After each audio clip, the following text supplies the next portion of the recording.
Mosques in California received a letter, the same handwritten letter, indicating that now that Trump has been elected, he will cleanse America of their Muslim ways.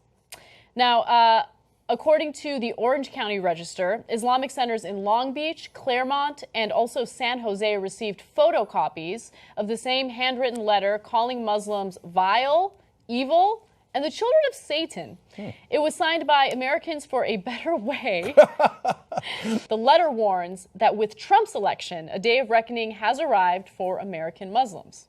It also says that he's going to cleanse America and make it shine again, and he's going to start with you Muslims. He's going to do to you Muslims what Hitler did to the Jews. Nothing sounds like a better way for America than someone to come in and do to a group of people what Hitler did to the Jews. Better way for America. I mean, these people are deplorable. Right? How dare you? How dare you? It's Americans for a Better Way. They always have such nice titles. That's right. Yeah. And they think the better way is Hitler's way. In this case, literally, they said what Hitler did is what we should do, just to a different religious group. So the question is, how seriously do you take these folks, right? And like, are they going to attack these guys? There's an inclination to say, no, they're just a bunch of idiots. They're going right around stupid notes. They're not going to actually do any of this stuff. On the other hand, violence against Muslims have increased since Trump's election. And there's several stories about ripping the hijab off. There was a lady who had lupus and had gone for a hike, and they thought she was Muslim, and they trashed her car and stole her stuff. Who are the real criminals? Good question. And the list goes on. And it's easy for us to sit here in our studio and say, is it a real concern? But if you were in that mosque and you got that note, it's hard not to get awfully frightened. I mean, if you're bringing your kids to that mosque, remember, a mosque is just a place where they pray, like a church. I know it's a funny thing to have to clarify that, but people feel like, oh, mosque, oh, that sounds so foreign and stuff. Just like you go to church on Sunday and you go with your kids and you dress up nice, they go to mosque on Friday and they go with their kids.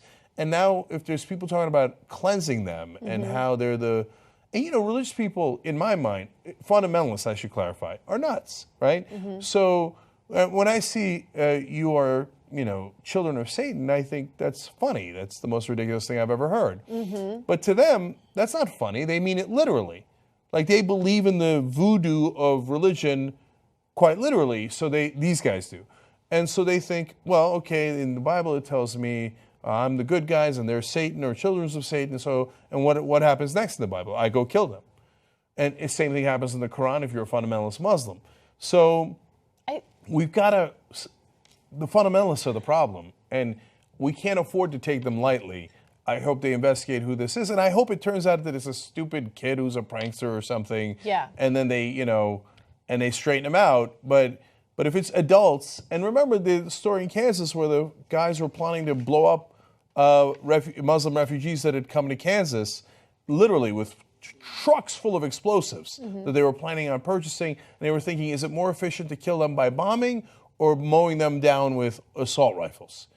Dude, what happened to valuing human lives, right? Regardless of someone's background or ethnicity or religion, like just understanding the value of human life, right? I just feel like we don't really realize what it means to murder someone anymore. But I have a solution to all this, and I don't think anyone has suggested it. And I can kill two birds with one stone. A great reality show. B, a solution to all this misunderstanding. Wife swap. Religion edition. Oh. Right? So you have like a wife from a conservative household, a Christian household, going into a Muslim household, vice versa, right? And you see how these families live and you understand them, right? Because everything that, you know, these people hear is the fear-mongering. And so if you allow that type of narrative to play on over and over again in your head, then you're going to think that these Muslims are like all violent, they're all out to get you, even though there's like a ton of Muslims in the country who haven't ever done anything violent in their lives, right? So maybe you do a wife swap or husband swap. I don't know. Okay. You know, I'll go a little broad on that. That's a clever idea and I like it. And we'll work on that on TYT Wife Swap. But seriously, if you're a good Christian and you don't like this kind of talk and you think it's not the right way to go, and I believe there's a lot more of you out there than there are these loons, right? Go to the mosque. Go on a Friday and pray with them. You don't have to pray to Allah, obviously, and Allah, by the way, is just an Arabic word for God. And if you don't know this, Muslims believe the Quran is the third book, the Old Testament, the New Testament, and the Quran. So they believe in your Bible already. So go pray with them. I guarantee you're going to be welcomed with open arms in 99% of the cases. And so that would be a powerful message where you say, not on our watch. So if you're in Orange County and you come after anyone here that's in our community that are American citizens, that are good religious folks who pray to God, we're going to go pray with them. I love that. We should.